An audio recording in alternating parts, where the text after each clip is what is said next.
গাজা উপত্যকা ও পশ্চিম তীরে স্থিতিশীলতা নিশ্চিত করতে ফিলিস্তিনি কর্তৃপক্ষকে $1.8 বিলিয়ন সহায়তা দেওয়ার ঘোষণা দিয়েছে ইউরোপীয় ইউনিয়ন।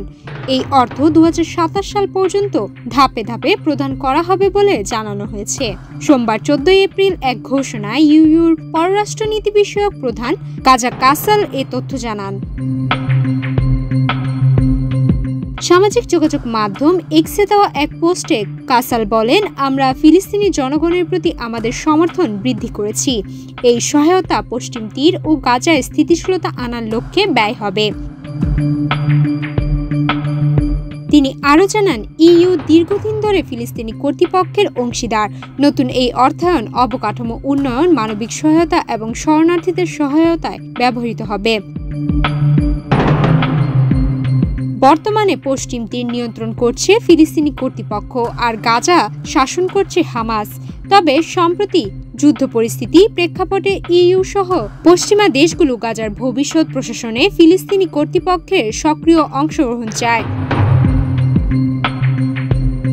ইইউ এক বিবৃতিতে জানিয়েছে, এই তহবিল ফিলিস্তিনি জনগণের জন্য স্বাস্থ্য, শিক্ষা ও অন্যান্য পরিষেবা প্রদানকারী সংস্থাগুলোর সহায়তায় ব্যবহৃত হবে। গাজার পুনরুদ্ধার ও বেসরকারি খাতের উন্নয়নের দিকেও গুরুত্ব দেওয়া হবে। পাশাপাশি ফিলিস্তিনি কর্তৃপক্ষের সংস্কার পরিকল্পনা বাস্তবায়নে ফিলিস্তিনি দাতা প্ল্যাটফর্ম চালু করা হবে। ভূমধ্যসাগরীয় অঞ্চলের জন্য ইউরোপীয় কমিশনার দুব্রাভাকা সুইকা বলেন, এই সহায়তার লক্ষ্য হলো একটি টেকসই ভবিষ্যতের ভিত্তি গড়ে তোলা। একটি কার্যকর ও সংস্কারকৃত ফিলিস্তিনি কর্তৃপক্ষকে গাজার সংঘাত পরবর্তী শাসনে কেন্দ্রীয় ভূমিকা নিতে হবে। তিনি জানান, ইইউ ফিলিস্তিনি কর্তৃপক্ষের সংস্কার প্রক্রিয়া নিবিড়ভাবে পর্যবেক্ষণ করবে। একই সঙ্গে তিনি গাজায় ইসরায়েলের যুদ্ধবিরতি লঙ্ঘনের তীব্র নিন্দা জানান।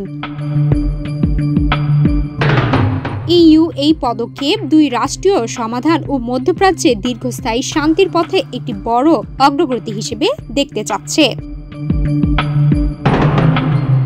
সুমাইয়া মিতু, বাংলাদেশ প্রতিদিন।